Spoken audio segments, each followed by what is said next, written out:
Hello everyone, this is Dr. Sarita, Professor of Chemistry, working in the Science and Humanities Department of St. Peter's Engineering College. I am the faculty of Engineering Chemistry and we were discussing about the corrosion chapter in our previous sessions. In that we have started the corrosion control methods, and under control methods we have discussed about the cathodic protection. Now in this session I will discuss about the application of metallic coatings, and one of the corrosion control method, that is metallic coatings.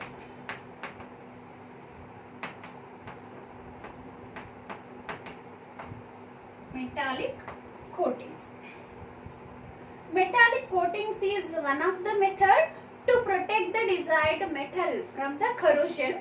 So for that, in metallic coatings, coating of one metal, that is low melting metal, will be given on the surface of other metal for protecting the base metal from the corrosion. For example, if we want to protect, if it is our desired metal, if it is our desired metal, if we want to protect this metal from the corrosion, in the metallic coatings, on this metal, which is this is known as the base metal, which we want to protect from the corrosion, and on this metal we have to give the coating of another metal which is having the low melting point.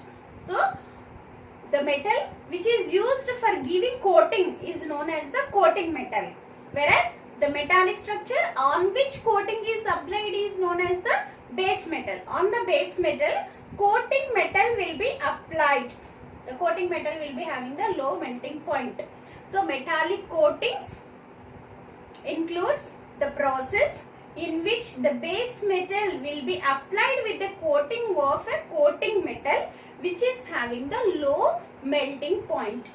So here two different types of metallic coatings are available. One type is the anodic coatings, other type is the cathodic coatings. So application of coating of one metal. This is the process of application of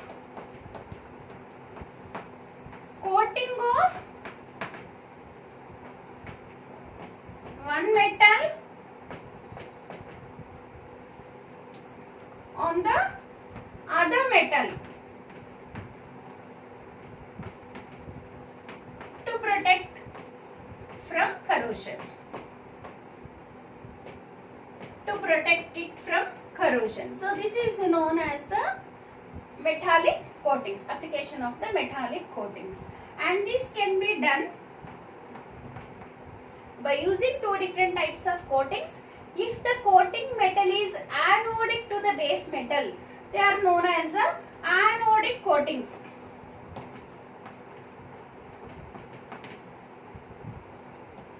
And if the coating metal is cathodic to the base metal, then that coatings are known as the cathodic coatings.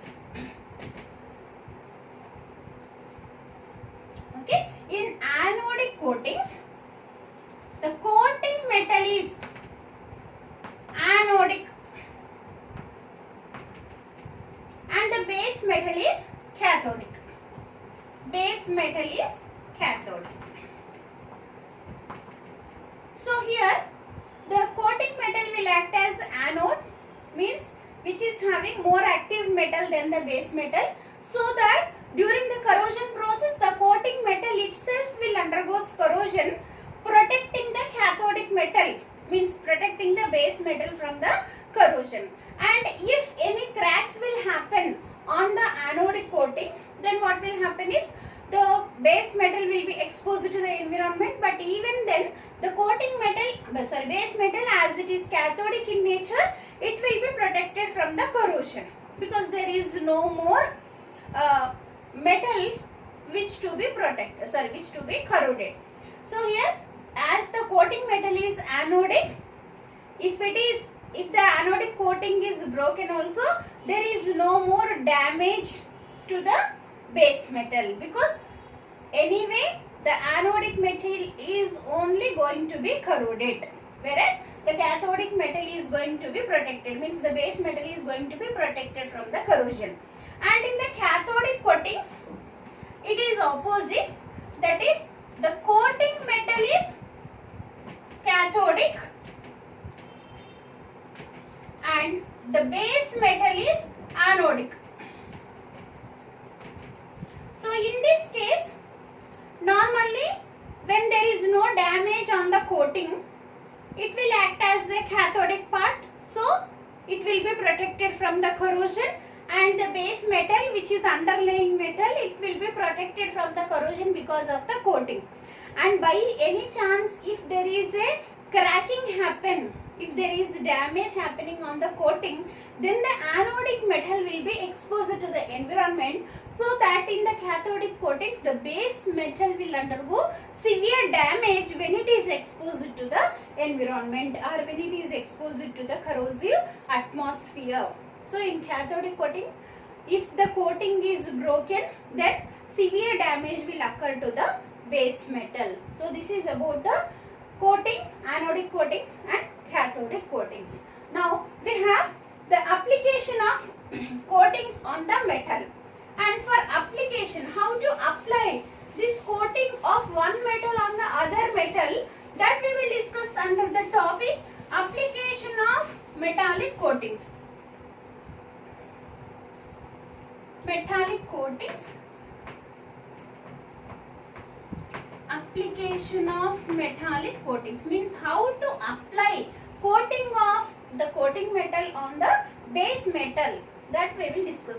So for that we are having many process like hard dipping, metal cladding, electroplating and electroless plating. All these are the different methods which are useful for applying the metallic coatings. So in that, first we will discuss about the hard dipping.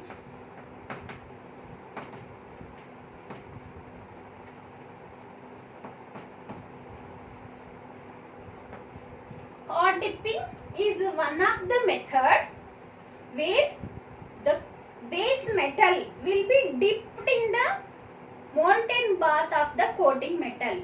So that what will happen on the base metal, a coating of coating metal will be applied on the base metal. So in this process, the base metal will be dipped in the molten bath, means liquid bath of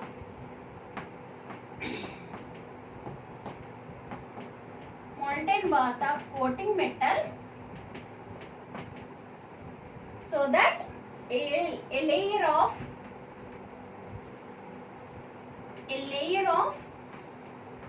coating metal will be applied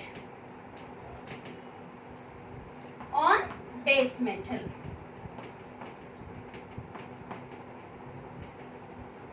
So the base metals which are used in the hard dipping process, they are having high melting point like iron, steel or copper. Iron, steel or copper will be used as the base metals, and these will be dipped, because which is having the high melting point, these will be dipped in the molten bath of coating metal, and the coating metals used are zinc or tin, which is having the low melting point compared to that of the base metal.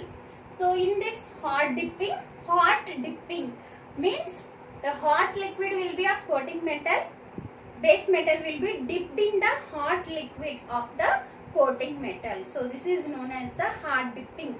The metals which are having high melting point like iron, steel or copper, that will be used for hard dipping process, they will be protected from the corrosion by using the method of hard dipping. Whereas the coating metals are used are zinc or tin, which are having low melting points.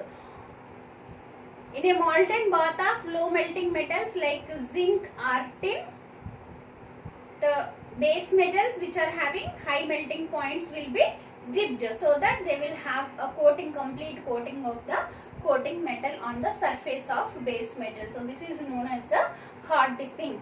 So for hard dipping we are having two process. The first process is galvanizing and the other process is tinning.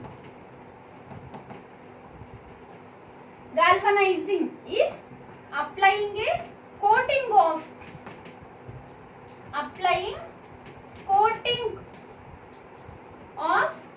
zinc over iron or steel, whereas tinning is applying the coating of tin over iron or steel. In galvanization or galvanizing, applying the coating of zinc will be done on the iron or steel sheets, whereas in the tinning, tinned sheets we used to call it as. So in tinning, the coating of tin will be given on the iron or steel. So in this process we will discuss about the galvanization first. So galvanizing is the first process. In hard dipping we are having two procedures. One is the galvanizing, other one is the tinning.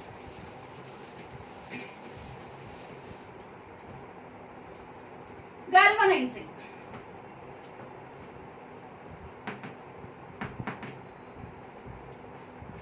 Galvanizing is the process of giving coating of zinc over iron or steel sheets. Iron or steel sheets. So the process of application of zinc, coating of zinc on iron or steel sheet is known as the galvanization process. So before applying the coating of zinc, first that iron or steel sheet has to be cleaned. So for that we are going to use different procedures, and after cleaning it will be dried, then it will be dipped in the molten bath of zinc, then it will be annealed to get the galvanized iron or steel sheet.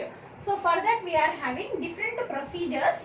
So schematically we will discuss all the steps which are involved in the galvanization.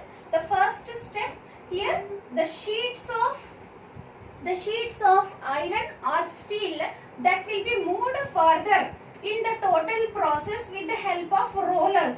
These rollers will be moving like this. The sheets will be moved with the help of rollers. These rollers will be moving in opposite direction, so that the sheet, this is the iron or steel sheet, which will be moved further with the help of rollers. Now first process is, which is known as acid pickling. In acid pickling, the steel or iron sheet will be dipped in the acid bath. This is known as acid pickling,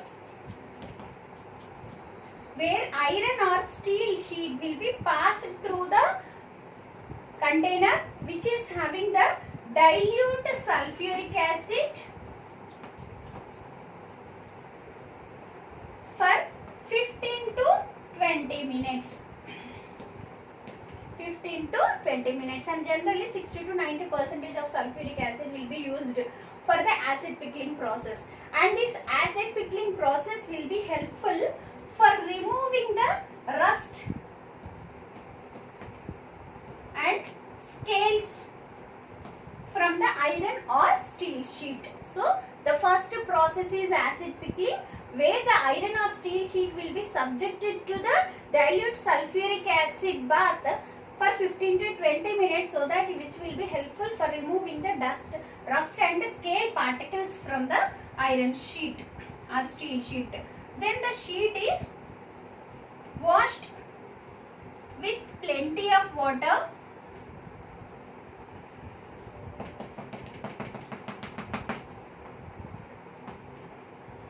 These are the rollers.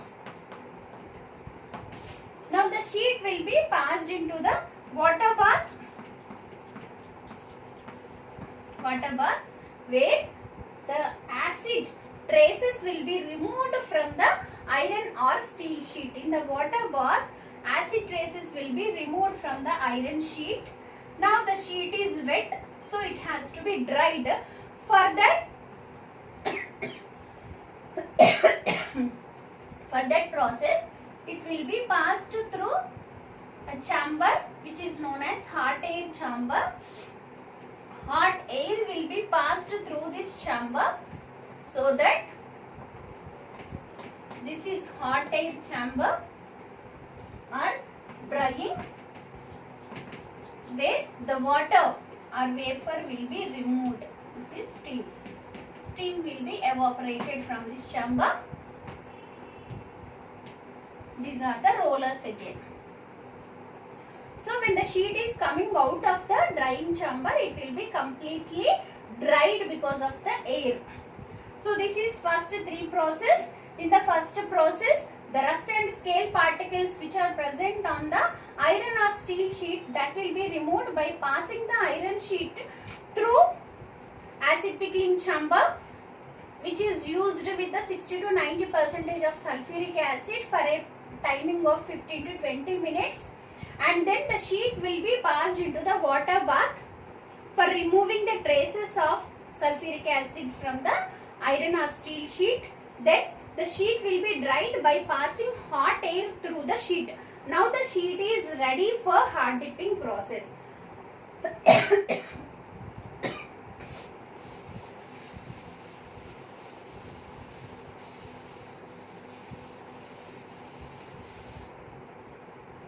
I will continue that sheet here. Now this is the dried sheet.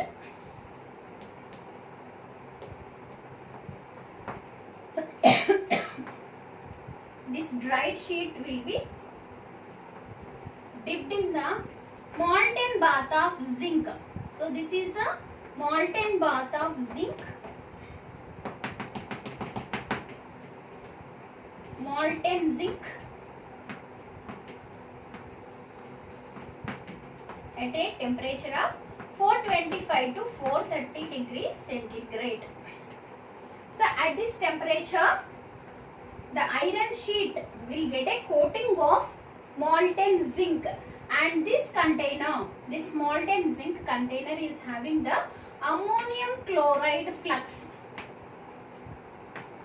This flux will prevent, this ammonium chloride flux will prevent the further oxidation of this iron or steel sheet. Now after drying the sheet, that sheet will be dipped in the molten bath of zinc, which is having a temperature between 425 to 430 degrees centigrade.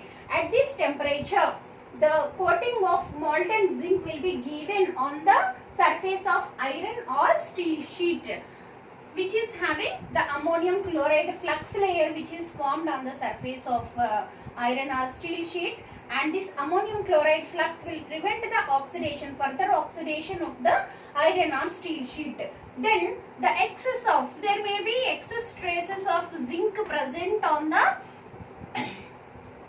iron or steel sheet, and that will be removed by passing it through hot rollers.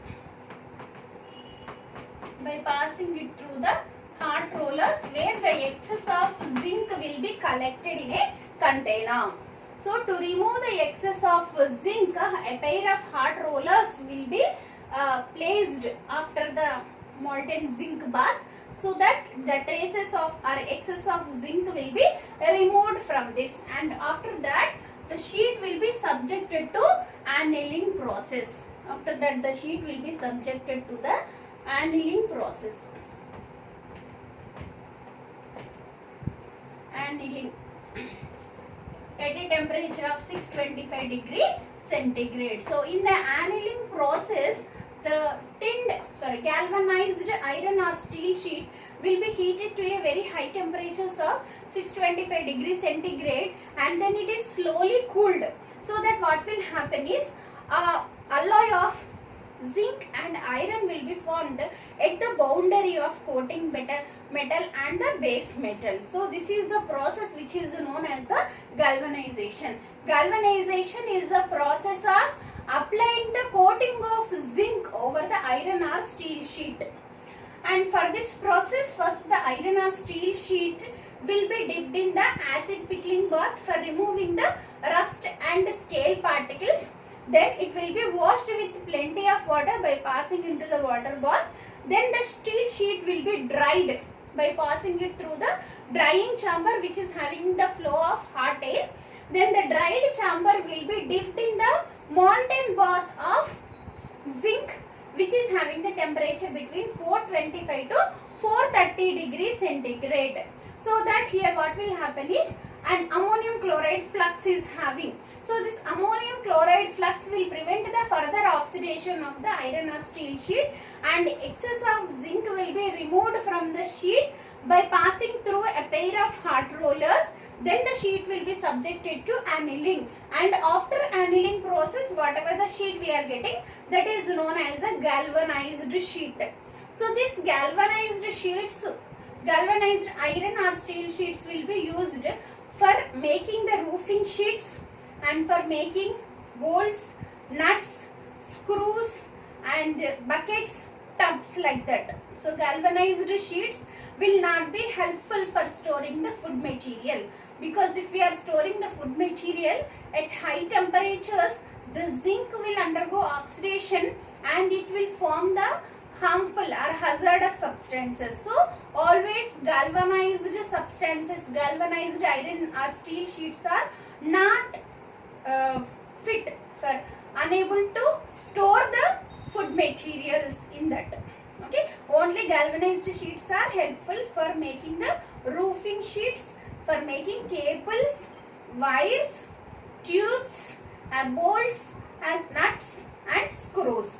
So this is about the galvanization process, one of the hard dipping process. And another hard dipping process is application of tin over the steel or iron sheet, that we will discuss in the next class. Thank you.